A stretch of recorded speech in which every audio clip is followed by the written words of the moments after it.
Perfect. Thank you so much for the presentation. We've been getting a number of questions sent in, and please feel free to continue sending those questions in.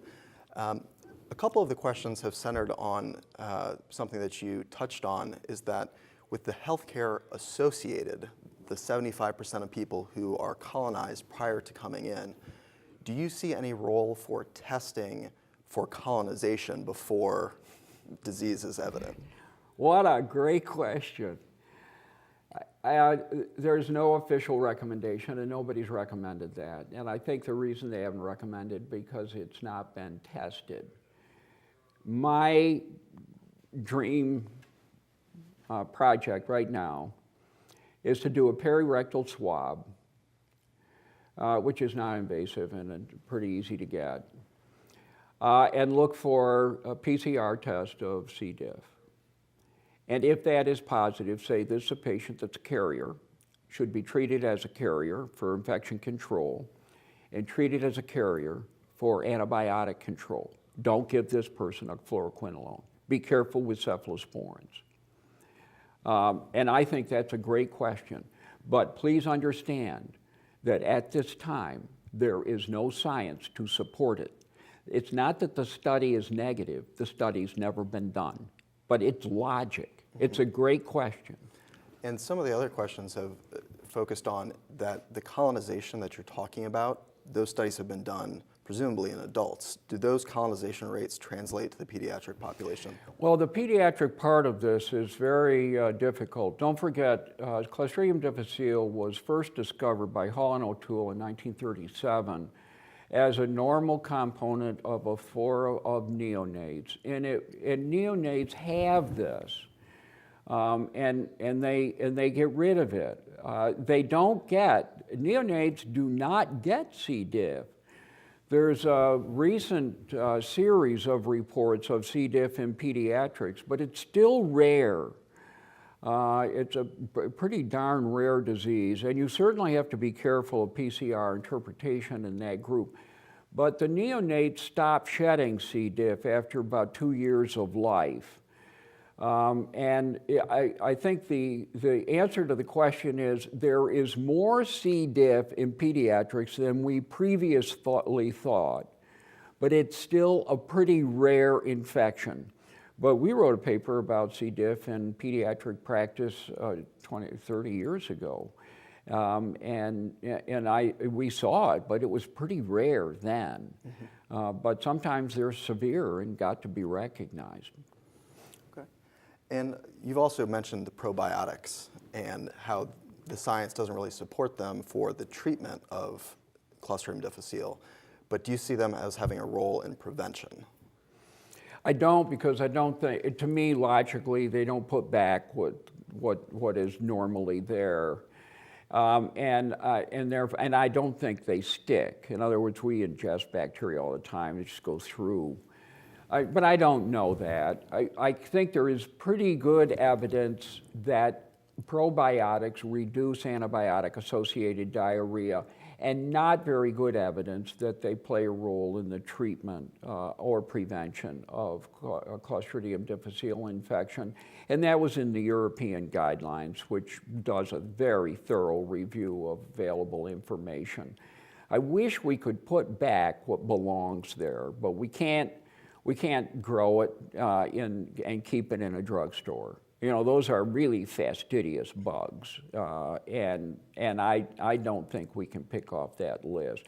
What I tell people is I don't think probiotics are going to hurt you, and I don't want to take up a lot of clinical time with a fight with a patient that's been to the patient that I showed belonged to the RCDC, which was the Relapsing Clostridium Difficile of Baltimore. It was the club, and they all talk about C. diff. And they all take probiotics. And she told me at the visit, she said everybody takes them, but most of us don't tell our doctors because they get mad. So there's a lot of probiotic users out there. And I'm not going to take a position against them because I don't think they do harm, except in a compromised host. Okay. And then in terms of putting back what was in there before, you talked a lot about the stool transplants. And a lot of questions that are coming in are sort of asking, well, how widely available is this? Who is doing it? Is it infectious disease practitioners, GI doctors, regular internists?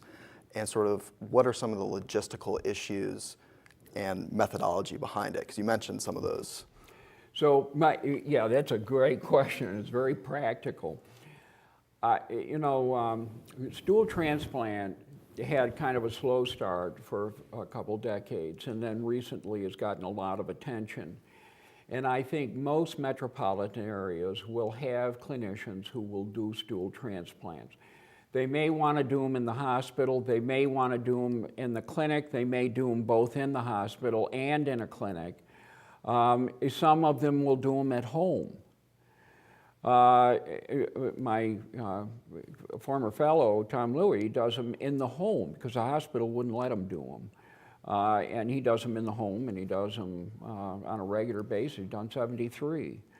And almost 100% resolution. They do work. They work very well, and they probably do no harm.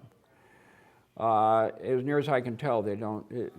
We have not identified a serious complication of stool transplant. What the audience needs to know is if you're not into C. diff and not really hooked into somebody that does stool transplants, most metropolitan areas will have somebody that does them.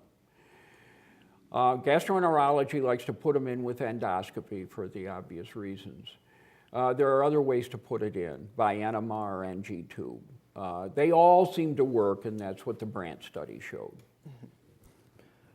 Wonderful. And then you were sort of talking about, doing no harm, and that there aren't sort of at least reports of stool transplant causing immediate issues. Do you foresee some unanticipated problems maybe as stool transplants become more utilized and some of the disruption in the microbiome that you discussed, downstream effects? Yeah, there may be downstream effects. Right now, we can't say anything about that because we don't know anything about it. The reason I showed that is that there probably should be some measure of concern that something will pop up and it will be hard to find and take a long-term follow-up. And I'm not sure that we can say to the patient, this is absolutely safe. There have been thousands done, no complications, virtually no complications yet. But there may be some subtleties here. And it may turn out that this is a good treatment for a lot of things because of the microbiome. I mean, we may alter medicine as a result of this in a favorable way, not an unfavorable way. I just think it's one of those things that people should be aware of, with no red flags right now. Perfect.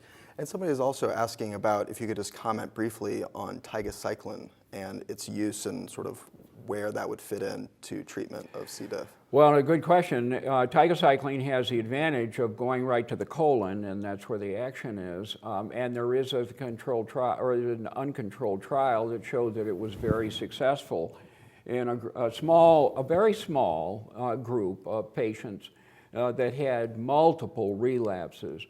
I think it may play a role, especially in serious unresponsive disease. That would be a consideration because it's IV and it has a logic, but not a lot of studies, not many studies. But since it's now don't forget, it has that FDA warning, new warning that it may cause death. Sure. Which is a little bit scary. But if patients are seriously ill, critically ill, the trade-off may be well worth it. So yes, I think it plays a potential role. Perfect.